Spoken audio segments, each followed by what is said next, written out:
विपक्षी दल का जो अलायंस का नाम यूपीए से बदल के रख के अब इंडिया चाहे कर दिया। नाम इंडिया है, पर इस विपक्षी दल की जो सोच है वो लूट इंडिया है।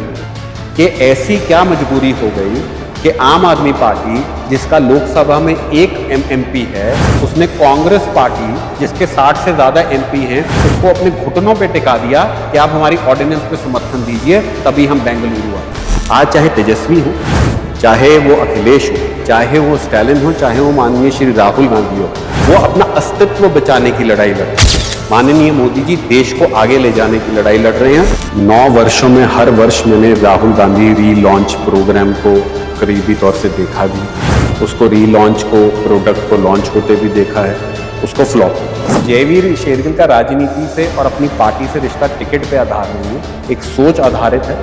देश और पंजाब के लिए जिसको भाजपा खड़ी करेगी, चाहे उसको मेरी ड्यूटी गिलास उठा के पानी पिलाने का लगाई हो, वो भी मैं करूँ।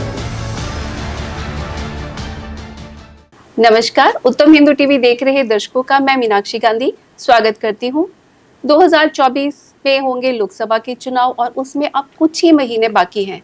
सभी राजनीतिक दलों ने अपनी कमान कस ली है और मैदान में उतर गए हैं, इस उम्मीद में कि इस बार जीत उन्हें ही मिलेगी। इन चुनावों में जो भाजपा की तैयारियां हैं वो कैसी हैं, इसी सिलसिले में आज हमारे साथ बात करने के लिए हमारे साथ स्टूडियो में मौजूद हैं जयवीर शेरगिल जी। नमस्कार जी। नमस्कार, बहुत बहुत स्वागत है आपका। Thank you. शेरगिल जी भाजपा के राष्ट्रीय प्रवक्ता भी हैं और इसके साथ साथ सुप्रीम कोर्ट में वकील भी हैं। तो सबसे पहला सवाल तो मेरा वही रहेगा, आज अभी अभी खबर आई है कि विपक्षी दलों की आज जो मीटिंग हुई है सोनिया गांधी के साथ, तो उसमें उन्होंने एक इंडिया ऑपोजिशन की जो 26 पार्टी है उसको एक नाम दिया है इंडिया। ठीक है, अब वो 26 दल मिलके बीजेपी के खिलाफ अपने कैंडिडेट्स उतारेंगे ताकि इस बार 2024 में मोदी जी को मात दी जा सके। सबसे पहले तो नमस्कार, सत श्री अकाल उत्तम हिंदू के दर्शकों का, और मीनाक्षी जी आपका भी शुक्रिया, अभिनंदन है, आपने इस लायक समझा कि मुझे आप बुलाएं और इस मंच पे आपसे देश से जुड़े अहम मुद्दों पे चर्चा हो जी। क्योंकि आज अहम दिन है। बेंगलुरु में एक विपक्षी दल की एक मीटिंग हो रही है जी। 2-3 बातें हैं। आज जो इनकी एकमात्र गूंज है जो इस विपक्षी एकता को जोड़ती है, वो सिर्फ एंटी मोदी साइकोलॉजी है, कोई आइडियोलॉजी नहीं है। अगर आज इनमें आज क्विज कंपटीशन, जैसे अमिताभ बच्चन कौन बनेगा करोड़पति करवाते थे, आज क्विज कंपटीशन हो जाए, क्या इनमें लेके आर्टिकल 370 पे सर्व सहमति है? क्या इनमें प्रधानमंत्री का चेहरा कौन होगा उस पर सर्व सहमति है? क्या ये राहुल गांधी जी की सोच पे सहमति देते हैं कि ईयू और यूके को हिंदुस्तान के जो निजी मामले हैं, जो हमारे इंटरनल अफेयर, उस पर दखलंदाजी करनी चाहिए? क्या यूनिफॉर्म सिविल कोड पे इनकी सर्व सहमति है? नहीं है। जनता देख रही है, जैसे हमारे पंजाबी में कह देते हैं, थोड़ा मैं डायग्राम, जितना गुड़ ते मक्खियां बह जाती हैं, गुड़ पे मक्खियां बैठ जाती हैं, वैसे सिर्फ सत्ता का लालच इनको साथ आ रहा है और देश की सोच नहीं। अभी आपने एक बात, अपनी ही बात से उलट बात कर दी। आपने कहा कि अलग अलग पार्टियां सिर्फ सत्ता के लोभ में एक साथ आ गई हैं, लेकिन अभी साथ ही आपने बोला कि कांग्रेस और आम आदमी पार्टी, जबकि अगर बात की जाए कि ये भी दोनों साथ में आ गई हैं। ठीक है, मल्लिकार्जुन खड़गे ने भी बोला कि हमारे बीच में ऐसे कोई विरोधाभास नहीं है जिनको दूर ना किया जाए, छोटी छोटी बातें जो दूर हो जाएंगी, होपफुली वो दूर हो भी जाए। अगर 26 पार्टियां, आप एक हाइपोथेटिकल क्वेश्चन ले लीजिए कि अगर ये 26 पार्टियों में सही से गठजोड़ हो जाता है और ये भाजपा के खिलाफ खड़ी होती है, तो आप क्या सोचते हैं कि भाजपा के लिए मुश्किल तो होगी, ये तो आप एक्सेप्ट करेंगे? हिंदी की एक बहुत पुरानी कहावत है, गिद्धों की सभा लगने से गांव वीराने नहीं हो जाते।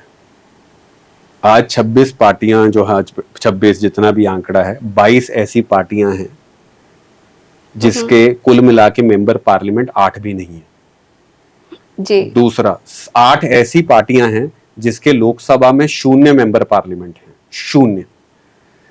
तीसरा, अब आपने मल्लिकार्जुन खड़गे जी की बात की, चुनाव कैमरे के बल पे नहीं, जनता के बल पे लड़ा जाता। बिल्कुल। आज सरदार प्रताप सिंह बाजवा, कांग्रेस, पंजाब कांग्रेस के नेता, ने प्रेस कॉन्फ्रेंस करके कहा अजय माकन को कि आम आदमी पार्टी को कभी समर्थन नहीं देना चाहिए।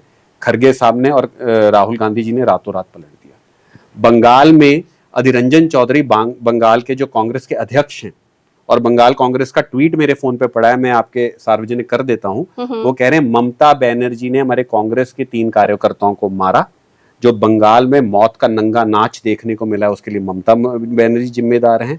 आज बंगाल कांग्रेस के नेताओं ने ट्वीट करके कहा श्रीमती राहुल सोनिया गांधी उनको जफियां कैसे डाल रही हैं।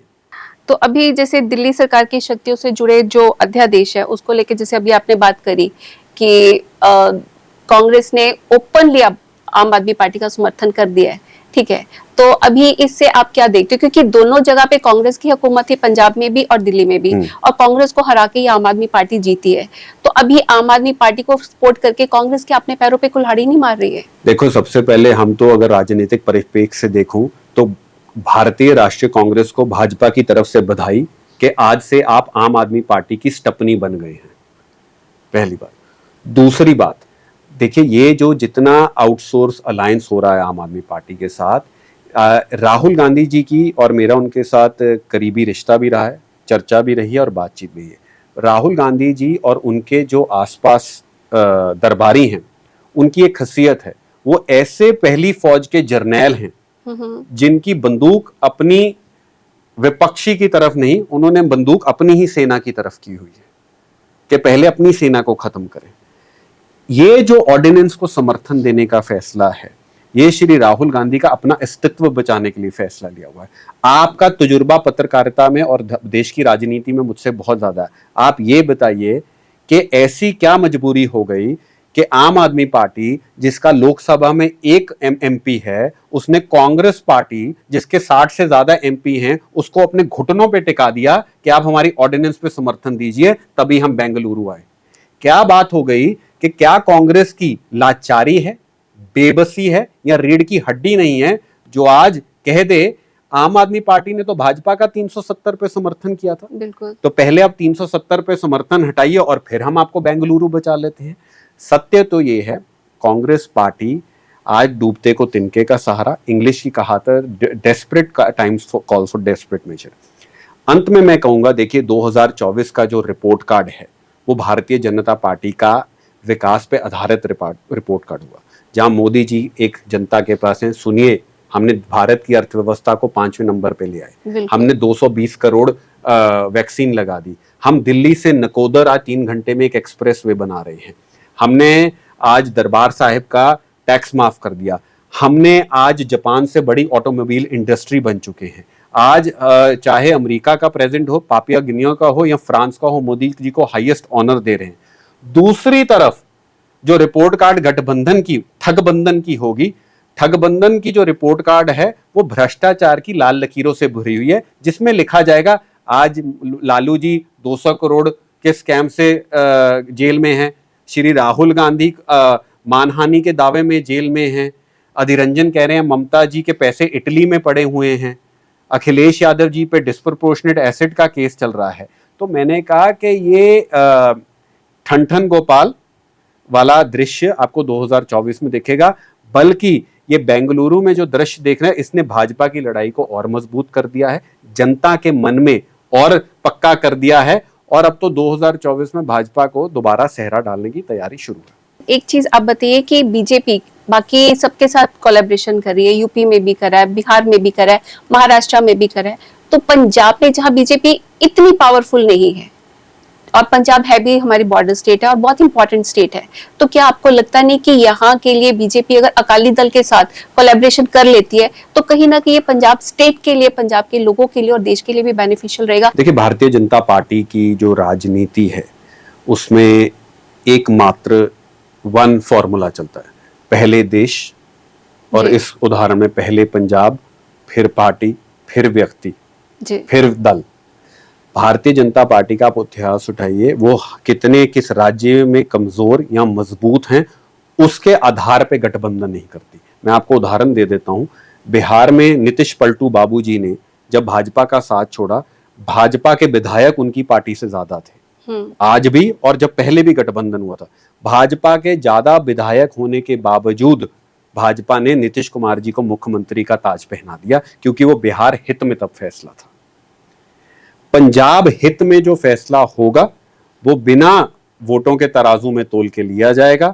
आपने कांग्रेस के साथ 8-9 साल काम किया, राहुल गांधी के आप बहुत नजदीकी माने जाते थे। एक वक्त था जब राहुल गांधी जी के लिए बोला जाता था कि वो पार्टी के लिए एक बोझ है, तो अभी उनकी जो भारत जोड़ो यात्रा हुई, उसके बाद हिमाचल जीता, उसके बाद कर्नाटका जीता, तो क्या आपको लगता है कि अब वो पार्टी के लिए एक एसेट बन गए हैं? देखिए, जो आपका प्रश्न है, जैसे आपने कहा मैंने 9 वर्ष जी। श्री राहुल गांधी जी के साथ काम किया। 9 वर्षों में हर वर्ष मैंने राहुल गांधी रीलॉन्च प्रोग्राम को करीबी तौर से देखा भी है, उसको रीलॉन्च को, प्रोडक्ट को लॉन्च होते भी देखा है, उसको फ्लॉप होते भी देखा है। राजनीति एक ट्रेडमिल की तरह राहुल गांधी हैं, जो दौड़ तो रहे हैं राजनीति में पर कहीं पहुंच नहीं रहे, क्योंकि एक ट्रेडमिल होती है ना जिनमें आप उस पर दौड़ते जरूर हैं पर कहीं पहुंचते नहीं। राहुल गांधी राजनीतिक जो दंगल है उसमें ट्रेडमिल पे चढ़े हुए हैं पर कहीं पहुंचे में। क्यों? आपने कर्नाटक का उदाहरण दिया, आपने हिमाचल का उदाहरण दिया। राहुल गांधी जी की अध्यक्षता, उप अध्यक्षता, आज भी सब कुछ राहुल गांधी जी को। 55 चुनाव में से राहुल गांधी जी आज तक हो चुके हैं उनके रहनुमाई में 55, जिसमें से 50 चुनाव मैं लोकसभा और असेंबलीज को एक मानता हूं हार गए हैं। उनकी रहनुमाई में राहुल गांधी जी की 177 ऐसे व्यक्ति जो एमपी एमएलए हैं वो पार्टी छोड़ के जा चुके हैं। 250 से ऐसे व्यक्ति हैं, ये सब लिखित और रिकॉर्ड फैक्ट हैं, जिन्होंने एमपी एमएलए की टिकट और कांग्रेस के प्राइमरी सदस्य रहे वो छोड़ के जा चुके हैं। क्यों? क्योंकि श्री राहुल गांधी ना तो हिंदुस्तान को समझते हैं ना मतदाता पे समझते हैं। राहुल गांधी चुनाव लड़ना चाहते हैं चीन के बल पे, जॉर्ज सोरोस के बल पे, हिंदुस्तानी विरोधी ताकतों के बल पे, अवामपंथी सोच के ताकतों पे बल पे। राहुल गांधी को जितनी मर्जी पैकेज और रीपैकेज कर दो, ये प्रोडक्ट चलने वाला नहीं है, क्योंकि राहुल गांधी अब हिंदुस्तान को समझते नहीं है, युवाओं की आशाओं और अपेक्षाओं को नहीं समझते हैं। चलिए, आप पॉलिटिक्स से इधर हटते हुए हम आपसे एक सवाल पूछते हैं। 14 साल हो गए हमें आपको टीवी पे देखते हुए, बहुत सारी डिबेट्स में देखा, प्रेस कॉन्फ्रेंसेस में देखा, बहुत अच्छे वक्ता हैं आप। तो क्या हम उम्मीद करें कि 2024 में आप इलेक्शन लड़ेंगे? देखिए, मैं एक जज्बा भी है और आपसे कुछ छुपा नहीं। राजनीति का जब पहला कदम 30 वर्ष की आयु में रखा था और किसी राजनीतिक परिवार से नहीं आता, एक ही लक्ष्य से रखा था कि पंजाब की जो हमारा सूबा है, जनता है, उनकी सेवा करनी। उस जनता का सेवा करने का जो माध्यम है वो या विधानसभा या पार्लियामेंट ऑफ इंडिया है। हर युवा का लक्ष्य होता है और मेरा भी लक्ष्य है कि मैं चुनाव लड़ूं, मैं इस जनता के साथ और जुड़ूं, टीवी स्टूडियो कैमरे की राजनीति से बाहर आके जमीनी राजनीति पे आऊं, और इसके लिए चुनाव लड़ना बहुत आवश्यक होता है।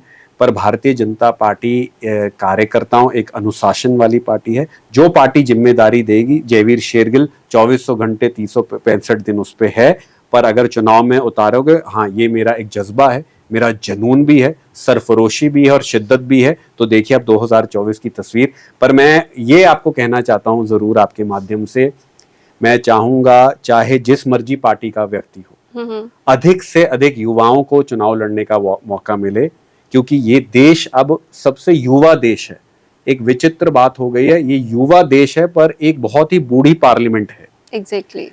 भारत जब आजाद हुआ था, पहले 164 मेंबर पार्लियामेंट 40 की उम्र से नीचे थे, पहली 2 लोकसभा में। आज वो आंकड़ा 12% से नीचे आ गया है। तो मैं उम्मीद करता हूं चाहे जिस मर्जी पार्टी से अधिक युवा लड़के लड़कियां इस दंगल में उतरे, जनता उनका समर्थन भी करे, क्योंकि ये वक्त हमारा है। हम भविष्य नहीं है, युवा आज का वर्तमान है, जिसके लिए चुनाव लड़ना जरूरी है। एक सवाल छोटा सा और आपसे, और उम्मीद करूंगी बहुत ऑनेस्टली जवाब देंगे आप इसका। अगर बीजेपी से आपको टिकट ना मिला और किसी दूसरी राजनीतिक दल से आपको टिकट मिल गया, तो क्या तब भी आप बीजेपी को छोड़ के उसकी तरफ से इलेक्शन लड़ेंगे? कभी नहीं। जिसको बीजेपी टिकट देगी उसके साथ जयवीर शेरगिल कंधे से कंधा मिला प्रचार करते मिलेगा, क्योंकि जब जयवीर शेरगिल की भी सोच अब जो भाजपा की सोच है और एक है, देश पहले पार्टी बाद में, फिर व्यक्ति बाद में। मैं तो बहुत छोटा सा इंसान हूं, और अगर जयवीर शेरगिल ने टिकटों की वजह से पार्टियां बदलनी होती तो मैं तो 2019 में मैंने सबसे ज्यादा कांग्रेस का डिफेंस हार में किया है। 2014 से लेके 22 तक कांग्रेस पार्टी थी, जब अच्छे अच्छे गद्दावर नेता घरों में बैठ जाते थे कंबल ओढ़ के। मैं ही नहीं, मेरे कई साथी प्रवक्ता कांग्रेस पार्टी में रात को 11-11 बजे तक जनता का आक्रोश, टीवी एंकर का आक्रोश, आलोचना बैठ के सुनते थे, और तब हमें किसी ने टिकटें नहीं दी थी, फिर भी हम खड़े थे डट के। तो जयवीर शेरगिल का राजनीति से और अपनी पार्टी से रिश्ता टिकट पे आधार नहीं है, एक सोच आधारित है देश और पंजाब के लिए। जिसको भाजपा खड़ी करेगी, चाहे उसको मेरी ड्यूटी ग्लास उठा के पानी पिलाने का लगाई हो, वो भी मैं करूंगा। चलिए, हम तो यही प्रे करेंगे भगवान से कि पंजाब से आपको जरूर बीजेपी की तरफ से टिकट मिले, ताकि you. पंजाब की सेवा का जो जज्बा आपके अंदर है उसको पूरा करने का आपको एक मौका जरूर मिले। तो ये थे शेरगिल जी, जिन्होंने बहुत बेबाकी से अपनी राय रखी पंजाब के बारे में, भाजपा के बारे में और गठबंधन के बारे में। आप सबका बहुत बहुत शुक्रिया, आपका भी बहुत बहुत शुक्रिया। आप देखते रहिए उत्तम हिंदू टीवी। धन्यवाद।